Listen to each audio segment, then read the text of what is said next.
Hello दोस्तों, स्वागत है आप सभी का हमारे इस चैनल पर। दोस्तों, हम लोग प्राचीन भारतीय इतिहास में पढ़ रहे थे पाषाण काल। और पाषाण काल में मैंने आपको कल के वीडियो में यानी कि पिछला जो वीडियो है उसमें मैंने आपको पूरा पाषाण काल के बारे में बता दिया था। उसमें मैंने आपको इतिहास के बारे में बताया, फिर कैसे कैसे इतिहास का विभाजन हुआ, प्रागैतिहासिक काल, आद्य ऐतिहासिक काल, ऐतिहासिक काल, फिर पाषाण काल के बारे में बताया, उसमें विभाजन कैसे हुआ, सब कुछ मैंने डिटेल में बता दिया है। और हमने एक टॉपिक अपना पढ़ लिया था पूरा पाषाण काल। तो अब हम लोग को पढ़ना है मध्य पाषाण काल। आज ये देखिए, ये जो पहला वाला टॉपिक था इसको हम लोगों ने अच्छे से पढ़ लिया था और इसके जो 3 भाग थे उसके बारे में भी पढ़ लिया था। तो हम लोग का आज का जो टॉपिक है वो है मध्य पाषाण काल यानी कि मेसोलिथिक एज और नवपाषाण काल यानी कि नियोलिथिक एज। आज हम इसको कंप्लीट कर लेंगे।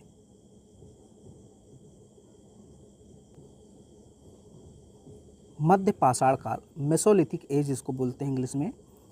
यह काल हिमयुग की समाप्ति का काल था। मैंने बताया था हिमयुग धीरे धीरे उच्च पुरा पाषाण काल में समाप्त होने लगा था। तो उच्च पुरा पाषाण काल के बाद आ जाता है मध्य पाषाण काल। नवपाषाण काल का अग्रगामी था। अग्रगामी का मतलब पहले का काल था, यानी इसके बाद हम लोग पढ़ेंगे नवपाषाण काल। तो इसीलिए कहा जाता है इसको नवपाषाण काल का अग्रगामी। इस युग में वैसे तत्वों का विकास हुआ जिन्होंने नवपाषाण युग में मानव के सामाजिक आर्थिक जीवन में महत्वपूर्ण परिवर्तन ला दिया। जैसे जलवायुवीय परिवर्तन, मैंने बताया ना कि मध्य पाषाण काल आते आते जलवायु परिवर्तन होने लगा था, यानी कि हिमयुग समाप्त होने लगा था और मौसम धीरे धीरे, जलवायु धीरे धीरे गर्म होने लगी थी। ये देखिए, इसमें बर्फ़ की जगह घर से परे मैदान, जंगल आरंभ हो गए, यानी कि जंगलों का विकास होने लगा, मैदानों का विकास होने लगा। अब जो है बर्फ़ धीरे धीरे गलने लगी, समाप्त होने लगी, हिमयुग समाप्त होने लगा। पुराने मौसमी जल स्रोत सूख गए, दलदली भूमि का स्थान जंगलों एवं घासों के मैदानों ने ले लिया। नए प्रकार की वनस्पति एवं जानवरों का प्रादुर्भाव हुआ। अब नए नए प्रकार के जानवर आने लगे और विभिन्न प्रकार की वनस्पतियाँ भी उगने लगीं। ये देखिए, ठंड में रहने वाले विशालकाय जानवर जैसे मैमथ, रेंडियर, ये पहले के जानवर थे, अब तो नहीं देखने को मिलेंगे। ये पहले जानवर होते थे बहुत बड़े बड़े, मैमथ हो गए, रेंडियर हो गए। तो इनकी जगह अब घास खाने वाले छोटे जानवर आ गए। देखिए कौन आ गया, खरगोश, हिरन, बकरी आदि पैदा हुए। अब आप सोचिए, जब पहले बड़े बड़े जो है कि जानवर होते थे तो उनका शिकार करने के लिए बड़े बड़े पत्थरों का प्रयोग किया जाता था। मैंने आपको बताया था पूरा पाषाण काल में बड़े सुडौल, बेडोल, चॉपर, चॉपिंग, इन सभी पत्थरों का उपयोग किया जाता था, पेबुल आदि भी। अब जो है जब जानवर छोटे हुए तो उनको मारने के लिए छोटे छोटे उपकरणों की ज़रूरत पड़ेगी। तो चूंकि जानवर छोटे हो रहे थे तो उनके आखेट यानी शिकार के लिए छोटे हथियारों की आवश्यकता पड़ी। अतः मानव ने इस काल में लघु पाषाण उपकरण बनाना आरंभ कर दिया। लघु पाषाण उपकरण छोटे छोटे, माइक्रोलिथ्स बोलते हैं उसको, यानी छोटे छोटे उपकरण बनाना शुरू कर दिए। मैं भी आपको दिखाऊंगा। इनको इस्तेमाल के लिए इन्हें लकड़ी के अथवा हड्डी के हत्थों में नियत यानी फिक्स करना पड़ता था। अब ये जो उपकरण थे वो छोटे छोटे थे, तो इनको लकड़ी के या हड्डी के हत्थे में, हत्थे का मतलब ऐसे, इनको ऐसे लगाना पड़ता था। इसी समय मनुष्यों ने प्रक्षेपास्त्र तकनीक का विकास किया, यानी तीर धनुष मतलब फेंक के मारने वाला। चूँकि अब हथियार छोटे हुए तो पशुओं को फेंक कर मारा जाता था। ऐसे मान लीजिए खरगोश भाग रहा है या हिरन भाग रहा है, बकरी भाग रही, तो उसको छोटे पत्थर होते थे उठाने में आसानी, तो उसको फेंक के मारते थे और घायल कर देते थे। तो तीर धनुष का विकास एक प्रकार से इसी समय हुआ। अब एग्जैक्ट आज के तीर धनुष जैसा नहीं था, बट तीर धनुष कहने का मतलब यहाँ की फेंक के मारने वाला, जैसे आज तीर मारते ना, तो ऐसे ही लगभग उपकरण बनने लगे थे। प्रमुख उपकरण की बात करें, इस युग में कुछ उच्च पुरापाषाणकालीन औजार परिष्कृत व छोटे करके इस्तेमाल में लाए गए, जैसे खुरचनी। देखिए खुरचनी ये उच्च पुरापाषाण काल में भी था, लेकिन अब उसका आकार छोटा हो गया। खुरचनी को स्क्रैपर बोलते हैं, तछड़ी यानी ब्यूरिन, बेधक, बेधनी, इसको पॉइंट बोलते हैं, बेधक को बोरर बोलते हैं। ये सब उच्च पुरापाषाण काल में भी यूज होते थे। फर्क क्या हुआ कि अब वो थोड़े छोटे हो गए। इस युग के प्रमुख लघु पाषाण उपकरण की बात करें, अब नए क्या क्या बने, ये तो सब पहले से चले आ रहे थे, मैंने आपको बताया। अब नए क्या क्या बने, एक धार फलक, यानी एक धार वाली फ्लक, बेधनी यानी पॉइंट्स, चांद्रिक, चांद्रिक का मतलब 9 चंद्राकार वाली जो है कि औजार बनने लगे। समलंब, चतुर्भुज, चतुर्भुज उपकरण बनने लगे। अब चतुर्भुज है, इसमें 1 कोना है, 2 कोना, 3 कोना, 4 कोना।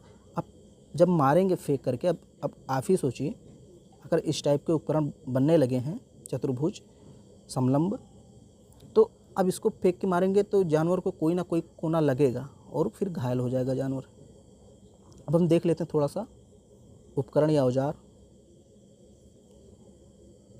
ये देखिए कुछ इस प्रकार के उपकरण। अब यहाँ टूटे फूटे हैं, ये छोटे छोटे हैं, इनको बहुत यानी कि बहुत छोटे छोटे उपकरण हैं।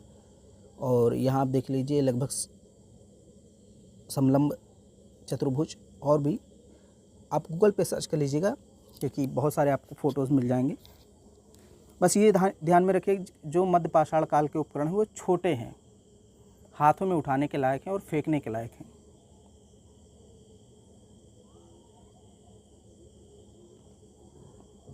आगे देखते हैं। अब हम कुछ मध्य पाषाण काल के स्थल देख लेते हैं, जैसे बीरभानपुर पश्चिम बंगाल में है मध्य पाषाण काल, लंघनाज गुजरात में है, टेरी समूह तमिलनाडु में, आदमगढ़ मध्य प्रदेश में, बागोर राजस्थान, मोरहना पहाड़, सराय नाहर, महदहा, दमदमा, चौपानी मांडो, लिखैया, बगही खोर, ये सब उत्तर प्रदेश में है। तो ये सारे स्थल उत्तर प्रदेश में हैं, इनको भी याद में रखना।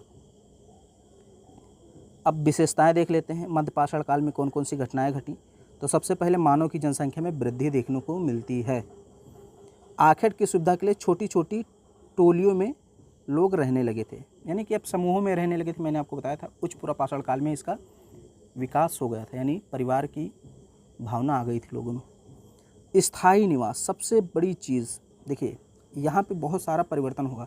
अब मनुष्य एक जगह रहने लगा था, पशुपालन की शुरुआत हो गई, कृषि की शुरुआत हो गई, मिट्टी के बर्तन मृदभांड बनाने लगा। मिट्टी के बर्तन को हम लोग मृदभांड बोलते हैं। तो यानी कि ये सब बनाने लगा। आदमगढ़ व बागौर से पशुपालन के साक्ष्य मिले हैं। ये बागौर जो है राजस्थान में है, आदमगढ़ मध्य प्रदेश में, तो यहाँ से पशुपालन के साक्ष्य मिले हैं। सराय नाहर से सुनियोजित समाधान, चौपानी मांडो, सराय नाहर, महदहा से स्थायी झोपड़ियाँ मिली हैं। स्थायी मतलब परमानेंट। और भीमबेटका से शिला चित्र यानी कि चित्रकारी मिली है। तो उच्च पुरापाषाण काल में भी मैंने आपको बताया था। अब लास्ट जो हमारा पाषाण काल है वो है नवपाषाण काल। तो पुरापाषाण काल पढ़ लिया, मध्य पाषाण काल पढ़ लिया, अब नवपाषाण काल। इसको बोलते हैं नियोलिथिक एज। यह प्रागैतिहासिक काल में मानव के विकास की सबसे प्रमुख सीढ़ी है, जिसमें सर्वाधिक क्रांतिकारी परिवर्तन हुए। ओके, अब मानव सुचारू रूप से कृषि करने लगा था। देखिए, कृषि की शुरुआत तो मध्य पाषाण काल में हो गई थी, लेकिन नियमित रूप से कृषि की शुरुआत नवपाषाण काल में होती है। अर्थात भोजन संग्राहक से भोजन उत्पादक बन गया मनुष्य। अब भोजन उत्पादन करने लगा, यानी अनाजों का उत्पादन करने लगा। पशुपालन और स्थायी निवास बस्तियों वाली ज़िंदगी भी जीने लगा। ये तो सब पहले से ही है। प्राचीन बस्ती के साक्ष्य कहाँ मिलते हैं? मेहरगढ़, जो सिंध प्रांत में है, बलूचिस्तान पाकिस्तान के, पाकिस्तान में है मेहरगढ़ नामक स्थान बलूचिस्तान में। तो वहाँ पे हम लोग स्थायी निवास की बस्तियाँ मिलती हैं हम लोग को। महत्वपूर्ण खोज क्या हुई? देखिए, खेती का प्रथम साक्ष्य कहाँ मिलता है? मैंने बताया मेहरगढ़, बलूचिस्तान। गेहूँ और जौ फसलें यहाँ से मिलती हैं। गेहूँ, जौ, ज्वार, बाजरा, सब्जियाँ, ये सब यहाँ पे उगाई गई थी उस समय। धान की खेती का प्राचीनतम साक्ष्य कोलडीहवा प्रयागराज से मिलता है। धान की खेती का प्राचीनतम साक्ष्य कहाँ मिलता है? धान बोले या चावल बोले तो कोलडीहवा प्रयागराज। नवपाषाण काल की प्रमुख विशेषताओं की बात करें तो मध्य पाषाण कालीन पशुपालन अब और विकसित हो गया, यानी मध्य पाषाण काल में जो पशुपालन की शुरुआत हुई थी वो और विकसित हो गया। पालतू पशु कुत्ता प्रथम था। सबसे पहला पशु कौन सा था जिसे मनुष्य ने पाला? कुत्ता था। भेड़, बकरी, सूअर, उसके बाद घोड़े भी पाले गए।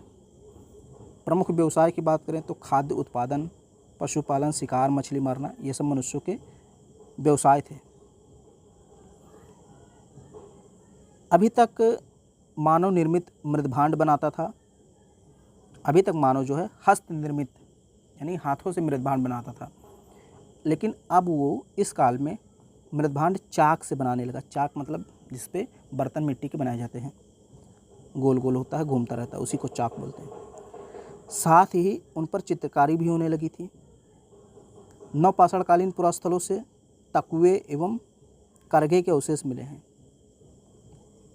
और पता चलता है कि मनुष्य ऊन, सन, कपास के धागे से बने वस्त्र पहनने लगा था। विश्व के कपास के प्राचीनतम साक्ष्य कहाँ से मिले हैं? मेहरगढ़ से। शवाधान के 2 रूप मिलते हैं, यानी कि अब मनुष्य जो है कि अंतिम संस्कार करना समझ गया था और 2 तरह से करता था, एक तो पूर्ण शवाधान और एक आंशिक शवाधान। पूर्ण शवाधान क्या होता था? गोलाकार कब्र में मृतक को चित्त लिटाकर दफन कर दिया जाता था। आंशिक शवाधान जमीन की कब्र में मृतक की चुनी हुई हड्डियों का दफन। बुर्ज होम से मालिक के साथ कुत्ते को दफनाने की प्रथा मिलती है तथा बलूचिस्तान में मृतक के साथ उसकी पालतू बकरी को दफनाने का साक्ष्य मिलता है। ऐसा माना रहा होगा उन सबका कि जो है कि पुनर्जन्म में थोड़ा सा विश्वास उनका रहा होगा कि ये जो कुत्ते या जो पालतू पशु या बकरी उनके साथ दफनाते हैं, ये अगले जन्म में उनके साथ रहेंगे। कुछ ऐसा कॉन्सेप्ट उनका रहा होगा, तभी ऐसा करते होंगे। प्रमुख उपकरण की बात करें तो हत्थेदार पत्थर की कुल्हाड़ी अब बनने लगी थी, जिसको सेल्ट बोलते हैं। हंसिया नुमा औजार, हंसिया टाइप का औजार मतलब ऐसे। ओखली, मूसल, छेनी, छुरी, रुखानी, बर्मा सुई, ये सब हथियार हैं। इस काल के पत्थर के औजार अपेक्षाकृत अधिक उपयोगी सुडौल और पैने बनाए गए। इन्हें पॉलिश करके चमकदार भी बनाया गया। अभी मैं आपको दिखाऊंगा कैसे उपकरण पाए गए हैं पॉलिश एकदम चमकदार। इनमें हत्थे लगाने की व्यवस्था भी होती थी।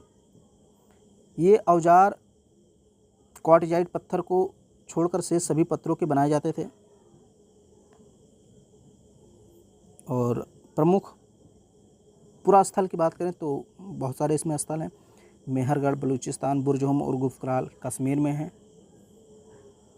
यहाँ से जो है स्थायी गर्तावास के निवास के साक्ष्य मिले हैं बुर्ज होम और गुफक्राल से। किली गुल मोहम्मद ये क्वेटा पार्टी पाकिस्तान में है।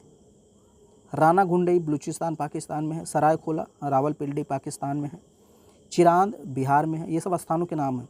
ब्रह्मगिरी, मास्की, हल्लूर, कोडिकल, संगनकल्लू ये कर्नाटक में है। पिक्लीहर उतनूर आंध्र प्रदेश, पय्यमपल्ली तमिलनाडु, कोल्डिवा और महागहा ये उत्तर प्रदेश में है। अब मानव कला और संस्कृति की ओर आकर्षित हो चुका था तथा अनेक शिल्प कलाएं भी विकसित कर ली थी। वह अब खाद्य संग्राहक से खाद्य उत्पादक बन चुका था। ये सब आप सही से पढ़िएगा, PDF मैं आपको दे दूंगा। मैंने पिछले वीडियो में जो है कि इसका पासवर्ड भी बता दिया था आपको। वीडियो में 2-3 जगह मैंने बताया था पासवर्ड बीच बीच में। तो टेलीग्राम को ज्वाइन कीजिए और PDF खोलिए, PDF में पासवर्ड डालिए, आपका PDF ओपन हो जाएगा। ये देखिए, ये नवपाषाण काल के उपकरण हैं। नवपाषाण के यानी पॉलिशदार हैं। देखिए एकदम चिकने हैं, घिसे हुए हैं। तो ये सारे उपकरण हैं। तो आई होप आपको ये वीडियो पसंद आया होगा। तो पूरा का पूरा जो आपका पाषाण काल था वो मैंने आपको पढ़ा दिया।